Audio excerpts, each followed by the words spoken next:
Eh bien salut à tous et bienvenue sur Gamertech. Aujourd'hui on se retrouve pour une présentation de cette machine que je viens d'assembler et c'est un modèle qui devrait particulièrement plaire aux amateurs de RGB. Alors Thermaltake m'a fait parvenir pas mal de composants qui proposent en effet des effets lumineux avec par exemple de la RAM, des ventilateurs, un kit de water cooling, une alimentation ou encore ce boîtier. Donc dans cette vidéo je vais vous présenter un peu ces différents composants et je passerai ensuite bien évidemment sur le montage et les performances, même si au niveau des performances il n'y aura pas forcément de différence par rapport à ce que je vous ai déjà présenté l'année dernière, puisque j'ai conservé ici le même processeur et la même carte graphique. Donc je vous rajoute évidemment en description tous les produits que je vais vous présenter ici dans cette vidéo, et bien sûr un grand merci à Thermaltake qui m'a fait parvenir pas mal de ces composants pour que je puisse un peu vous les présenter en vidéo.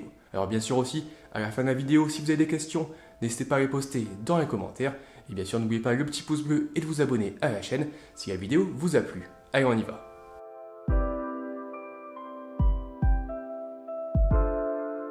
Alors avant de rentrer un peu plus en détail sur le montage, le rendu ou les performances de cette machine, on fait un petit tour concernant les différents composants qui vont l'intégrer.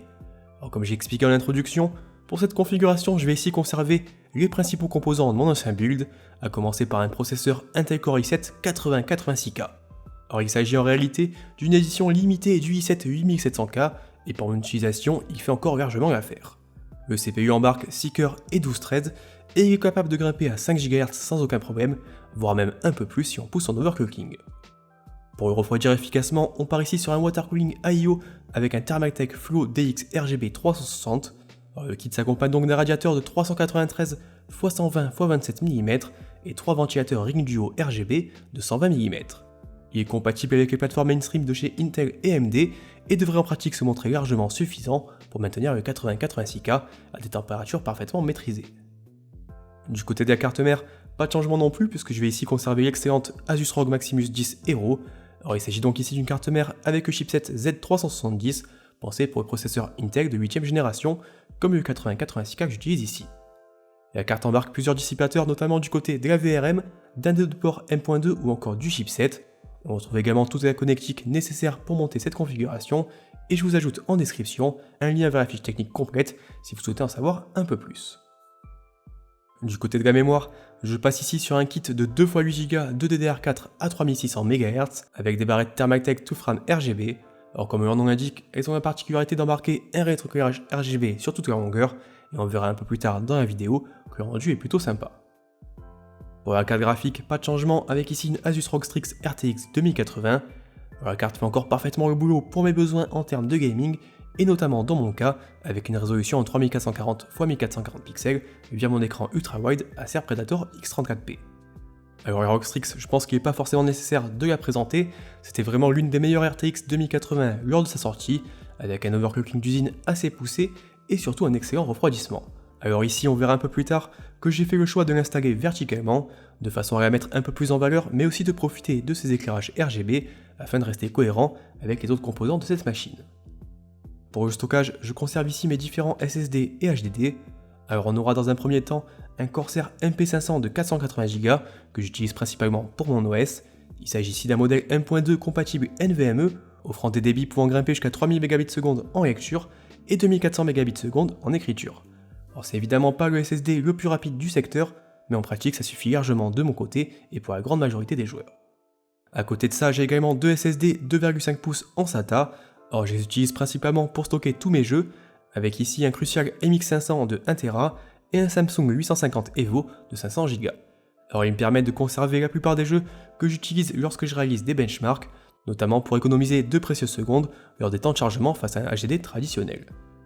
Au passage, si vous souhaitez investir dans un SSD, je vous conseille de le faire plutôt rapidement puisque les tarifs sont encore accessibles, mais qui devraient probablement remonter durant les prochains mois selon les analystes. Aussi je vous rappelle que je vous avais fait une vidéo où je compare justement les temps de chargement entre HDD, SSD SATA et SSD NVMe, donc n'hésitez pas à y jeter un petit coup d'œil.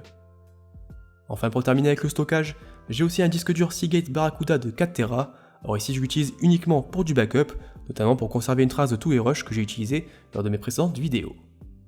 Pour le reste de la configuration, on part donc sur du full Thermaltake, tout d'abord du côté de la ventilation, avec un énorme ring trio RGB de 200 mm que je viendrai installer en façade.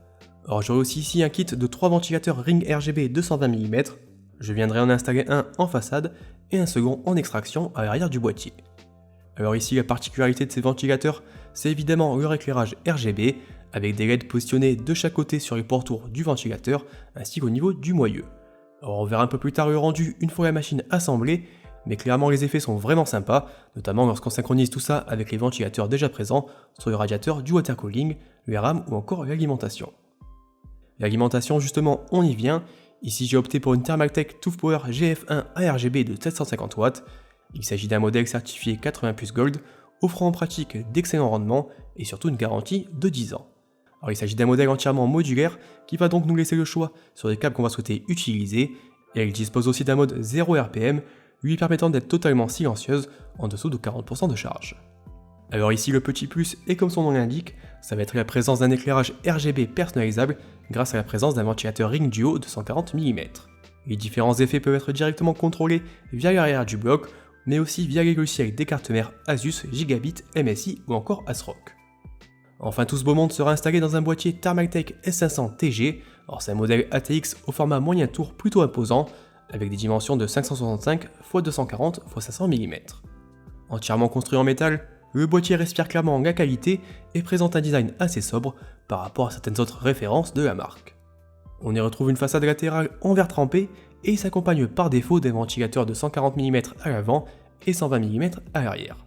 Côté refroidissement, le S500 TG offre d'énormes possibilités puisqu'on va pouvoir installer un radiateur de 420 mm à l'avant et 360 mm sur le haut. On pourra aussi installer jusqu'à 2 ventilateurs de 200 mm ou 3 ventilateurs de 140 mm à l'avant et également 3 ventilateurs de 120 mm sur le haut. Le boîtier offre également un espace suffisant pour du water cooling custom et notamment si vous souhaitez installer un large réservoir sur la partie avant. Côté connectique, on retrouve à l'avant 2 ports USB 3.0, 2 ports USB 2.0 ainsi que des entrées casque et micro. À l'arrière, l'une des particularités de ce Thermaltake S500 TG est qu'il est possible de faire facilement pivoter à 90 degrés le support des cartes PCI. Évidemment ici, on va pouvoir utiliser ce système pour installer une carte graphique à la verticale. Alors c'est une installation qui n'est pas toujours recommandée, notamment au niveau du refroidissement, mais si avec le boîtier S500 TG, on dispose d'un écart assez important entre la carte et la façade latérale, et ça ne devrait pas poser de problème. Allez, maintenant qu'on a un peu fait le tour des différents composants de cette configuration, on passe évidemment à son montage, puis je vous montrerai un peu ce que ça donne une fois la machine assemblée. Alors avant, notez quand même que tous les produits que je viens de vous présenter sont listés en description de la vidéo, donc n'hésitez pas à y jeter un petit coup d'œil, et bien sûr si vous avez des questions, direction les commentaires.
Allez, maintenant que la machine est assemblée et installée, on a vu que le rendu était vraiment très sympa, et n'hésitez pas un peu à me dire ce que vous en pensez de votre côté.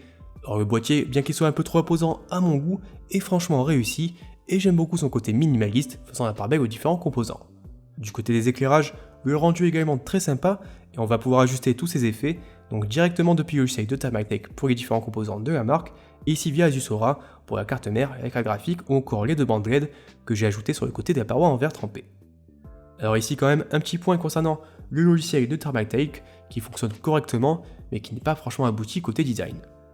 La navigation n'est pas franchement intuitive et clairement je m'attendais à quelque chose d'un peu plus pratique à l'utilisation. Alors c'est d'ailleurs un peu le problème actuel de tous ces produits RGB où les différents constructeurs peinent encore à proposer des outils simples et intuitifs et surtout peu gourmands au niveau des ressources pour configurer l'ensemble des éclairages. Allez, enfin pour terminer cette vidéo, je vous ajoute quelques benchmarks. Vous pourriez retrouver les différents résultats obtenus lors du gaming, que ce soit au niveau des FPS ou des températures.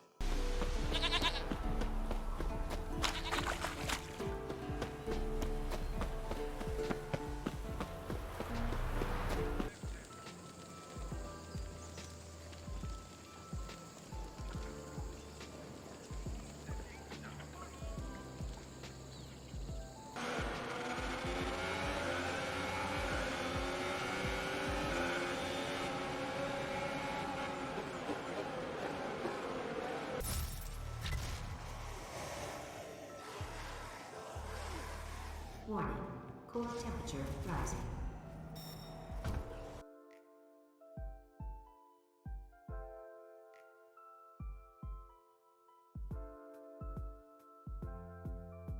Allez, voilà un peu pour cette présentation de ce PC construit principalement avec des composants de chez Thermaltake. Donc je trouve que le rendu est plutôt sympa. N'hésitez pas un peu à me dire vous dans les commentaires ce que vous en pensez. N'hésitez pas non plus à me dire si ce type de vidéo vous intéresse, où je vous montre un peu justement pas mal de composants d'une même marque et ensuite le montage du PC. Si c'est quelque chose qui vous plaît, j'essaierai d'en faire plus souvent avec d'autres marques. Alors je vous rappelle aussi que tous les produits que je viens de vous présenter, tous les liens sont disponibles dans la description de la vidéo. Donc n'hésitez pas à jeter un petit coup d'œil si vous souhaitez vérifier les derniers prix actualisés.